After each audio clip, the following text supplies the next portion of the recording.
ഇന്ന് നമ്മൾ നന്ദഗോവിന്ദം ഭജൻസാണ് നമ്മുടെ സോഷ്യൽ മീഡിയയിൽ നിറഞ്ഞു നിൽക്കുന്നത്. സോഷ്യൽ മീഡിയ മൊത്തത്തിൽ രണ്ട് ഭാഗത്തായിട്ട് നിൽപ്പുണ്ട്.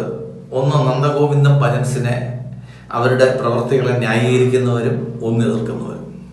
ന്യായീകരിക്കുന്നവർക്ക് അതിൻ്റെതായ കാരണങ്ങളുണ്ട്, എതിർക്കുന്നവർക്ക് അതിൻ്റെതായ കാരണങ്ങളുണ്ട്. നമുക്ക് ഈ രണ്ടുപേരുടെയും കാരണങ്ങൾ നമുക്കൊന്ന് പരിശോധിക്കാം. ആദ്യത്തെ കാര്യം, നന്ദഗോവിന്ദൻ ഭജൻസ് അതിനിടയിൽ ഒരു ക്രിസ്തീയ ഭക്തിഗാനം പാടി എന്നുള്ളതാണ്. അത് പെട്ടെന്ന് കേൾക്കുമ്പോഴത്തേക്ക് അത് അരോചകമാണെന്ന് തോന്നും. അപ്പോൾ വിഷകല ടീച്ചർ എന്ന് പ്രസിദ്ധമായി അറിയപ്പെടുന്ന ആളും എന്നാൽ യഥാർത്ഥത്തിൽ ശശികലയുമായ ടീച്ചർ ഇതിനെ പറ്റിയിട്ട് ഒരു അഭിപ്രായം പറയുണ്ടായി. അവർ പറയുന്നത്, മക്കളെ, ഈ നന്ദഗോവിന്ദം ഭജൻസ് നല്ലതാണ്, എനിക്കിഷ്ടമാണ്. പക്ഷെ ഇത് പാൽപ്പായസം പോലെ മധുരമുള്ളതാണ്, കണ്ണന് ഇഷ്ടമുള്ളതാണ്. പക്ഷെ അതിൽ ചിക്കൻ മസാല ഇട്ടാൽ അതിനുള്ള രുചി കുറയുമെന്ന് പറഞ്ഞു.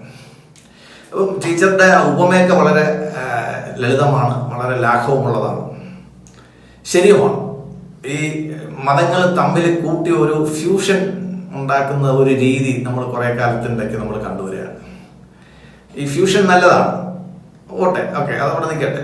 ഇനി ഇതിനെ അനുകൂലിക്കുന്നവർ പറയുന്നത് അവർ സെക്യുലറാണ്, അതുകൊണ്ടാണ് അവർക്ക് അങ്ങനെയും കൂടെ ഒന്ന് പാടാൻ തോന്നിയെന്ന് പറയുന്നത്.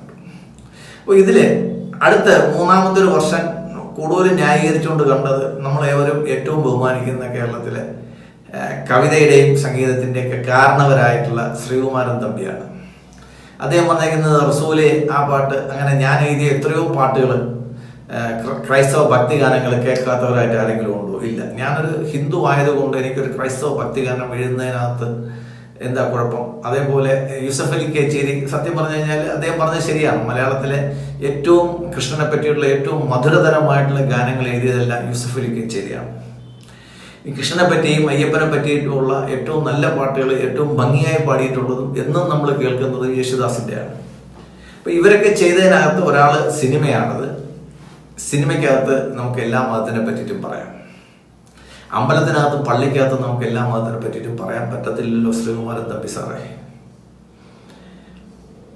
അപ്പോൾ സെക്യുലർ ആകണമെങ്കിൽ മറ്റൊരു പാട്ടും കൂടെ പാടണമെന്നാണ് നിർബന്ധമെങ്കിൽ ഹിന്ദുക്കൾ മാത്രം സെക്യുലർ ആയാൽ പോരല്ലോ എൻ്റെ പൊന്ന് ഷാജിൻ സക്കറിയ സാറേ. സെക്യുലർ ആകുമ്പോൾ നമുക്ക് എല്ലാവരും സെക്യുലർ ആവണ്ടേ? ഇതിനിടയ്ക്ക് വളരെ രസകരമായിട്ടുള്ളൊരു സംഭവം എൻ്റെ ഒരു സുഹൃത്തിനെ പറ്റിയിട്ട് ഉള്ളതാണ്. അദ്ദേഹം എന്നോട് ക്ഷമിക്കുമെന്ന് വിചാരിക്കുന്നു. എൻ്റെ വളരെ അടുത്ത ഒരു സുഹൃത്താണ്. അദ്ദേഹം ഒരു റിട്ടയർഡ് കോളേജ് അധ്യാപകനും കൂടെയാണ്. അദ്ദേഹം ഇസ്ലാം മത വിശ്വാസിയാണ്. ഞാൻ അദ്ദേഹമായിട്ട് സംസാരിച്ചിരിക്കുമ്പോഴത്തേക്ക് അദ്ദേഹത്തിന് വളരെ പ്രധാനപ്പെട്ട ഒരു കോൾ വരുന്നു. എൻ്റെ കൂടെ ഇരുന്നാൽ എടുക്കാൻ സ്വാതന്ത്ര്യമുള്ള അത്ര ഒരു സൗഹൃദം എനിക്കും അദ്ദേഹമായിട്ടുണ്ട്. അപ്പോൾ അദ്ദേഹത്തിന് വന്ന കോള്, അദ്ദേഹത്തിൻ്റെ ഒരു സഹോദരിയുടെ കോളാണ് വന്നത് സൗദി അറേബ്യയിലെ ഈ പുള്ളിക്കാരി ഹജ്ജ് ചെയ്തുകൊണ്ടിരിക്കുന്ന സമയത്ത് ഹജ്ജിന് കയറുന്നതിന് തൊട്ട് മുമ്പായിട്ട് വിളിച്ച് അദ്ദേഹത്തിൻ്റെ നിന്ന് അനുഗ്രഹങ്ങൾ നേടുകയാണ്. അപ്പോൾ അദ്ദേഹം അനുഗ്രഹിച്ചിട്ട് പറഞ്ഞു, എല്ലാവരുടെയും ആരോഗ്യത്തിന് വേണ്ടിയിട്ട് ദുആ നേരണം, നമ്മുടെ രാജ്യം സെക്യുലർ ആവുന്നതിന് വേണ്ടിയിട്ട് ദുആ ചേരണം.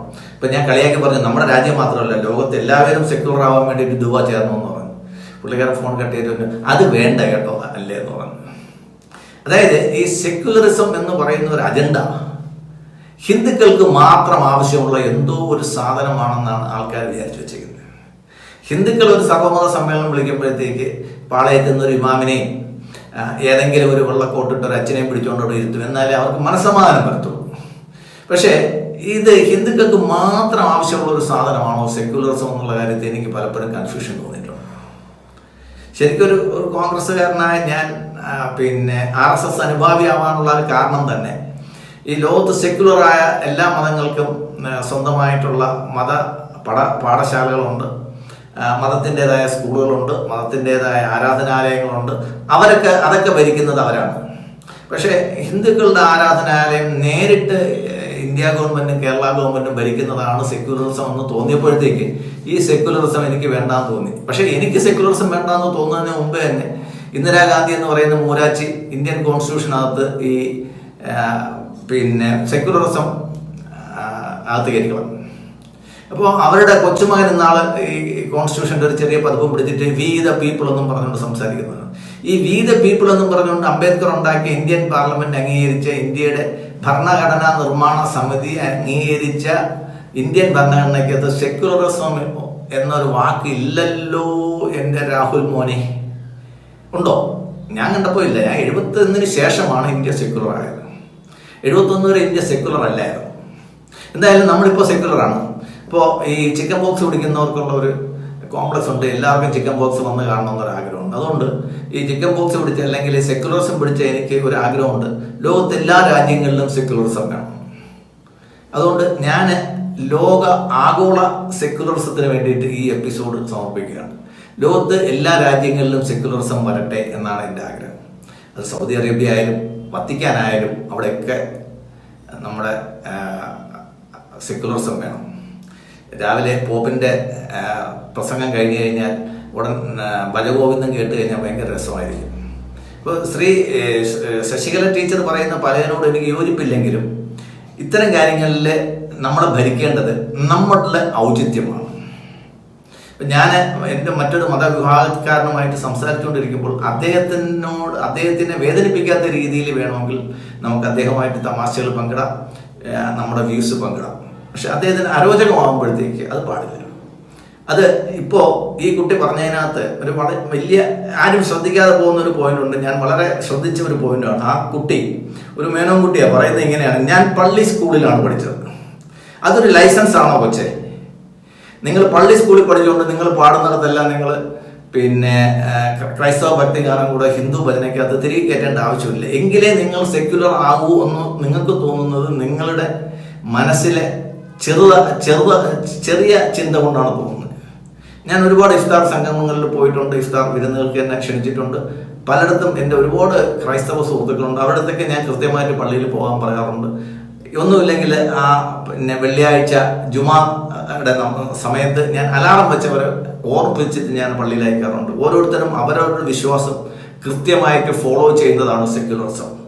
ഞാൻ നിങ്ങളുടെ വിശ്വാസം പങ്കിടുന്നതും നിങ്ങൾ എൻ്റെ വിശ്വാസം പങ്കിടുന്നതുമല്ല സെക്യുലറിസം. ഓരോരുത്തരും അവരവരുടെ മതവിശ്വാസങ്ങൾ, അവരുടെ മതം പറയുന്ന കാര്യങ്ങൾ അതിനനുസരിച്ചിട്ട് കൃത്യമായിട്ട് അവരവർ ചെയ്യുകയും മറ്റുള്ളവർ ചെയ്യുന്നു എന്ന് നമ്മൾ ബോധ്യം വരുമ്പോഴത്തേക്കാണ് നമ്മൾ സെക്യുലർ ആവുന്നത്. അല്ലാതെ ഞാനിപ്പോൾ നമ്മൾ ഒരു ഹൈന്ദവ ഭക്തിഗാന മേള നടക്കുന്നിടത്ത് അല്ലെങ്കിൽ ഒരു അമ്പലത്തിലൊരു ഫംഗ്ഷൻ നടക്കുന്നിടത്ത് ഇത്തരം കാര്യങ്ങളിൽ ചിട്ടയുണ്ട്. വീണ്ടും ഞാൻ നന്ദഗോവിന്ദം ഭജൻസിന്റെ അടുത്തേക്ക് വരികയാണ്. കാര്യം അവർ ചെയ്തത് ശരിയാണ്. കാര്യം അവർ പറയുന്നതിനകത്തൊരു ന്യായമുണ്ട്. ഒന്ന്, അവർ പൈസ വാങ്ങിച്ചിട്ടല്ല ഈ ഭജന പാടിയത്. ഒരു അമ്പലത്തിന്റെ എന്താ പറയുന്ന പുനരുദ്ധാരണത്തോടനുബന്ധിച്ച് ഫണ്ട് രൂപീകരണത്തിന് വേണ്ടിയിട്ടാണ് അവരത് വാങ്ങിച്ചത്.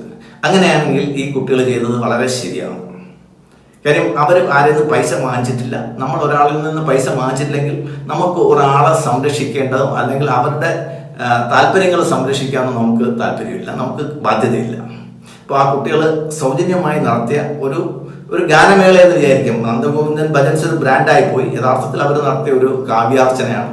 അതിനകത്ത് യേശുക്രിസ്തുവിൻ്റെയോ അല്ലെങ്കിൽ പിന്നെ മുഹമ്മദ് നബിയുടെയോ ഗാനങ്ങൾ വരുന്നതിനകത്ത് നമുക്ക് യാതൊരു തെറ്റും പറയാൻ കാരണമില്ല. അപ്പോൾ അവർ ചെയ്തത് ശരിയാണ്. ഒന്ന്. പിന്നെ രണ്ട്, നമുക്ക് വേണ്ടത് നമുക്ക് ഈ ഒരു നന്ദഗോവിന്ദം ഭജൻസ് പോരാ. നമ്മുടെ കുട്ടികൾ, അതായത് ഇപ്പം നമ്മുടെയൊക്കെ ബാല്യകാലത്ത് മണ്ഡലകാലത്ത് നമ്മൾ 41 ദിവസവും അമ്പലങ്ങളിൽ ഭജനയുണ്ട്, ഭജന ട്രൂപ്പുകളുണ്ട്. ഈ ഭജനയായിട്ട് നമ്മൾ വീടുകളിൽ ഭഗവാന്റെ രൂപം എഴുന്നള്ളിച്ചുകൊണ്ട് പോകാറുണ്ടായിരുന്നു. ഇതെല്ലാം നമ്മൾ വോളണ്ടിയറായിട്ട് ചെയ്യുന്ന കാര്യങ്ങളാണ്, ഭക്തിയുടെ ഭാഗമായിട്ട് ചെയ്യുന്ന കാര്യങ്ങളാണ്. അത് മറ്റൊരു മതവിശ്വാസികളുടെ വീട്ടിൽ പോകാതിരിക്കാൻ നമ്മൾ എപ്പോഴും ശ്രദ്ധിക്കാറുണ്ട്. പക്ഷേ ഇപ്പോൾ സെക്യുലറായിട്ടുള്ള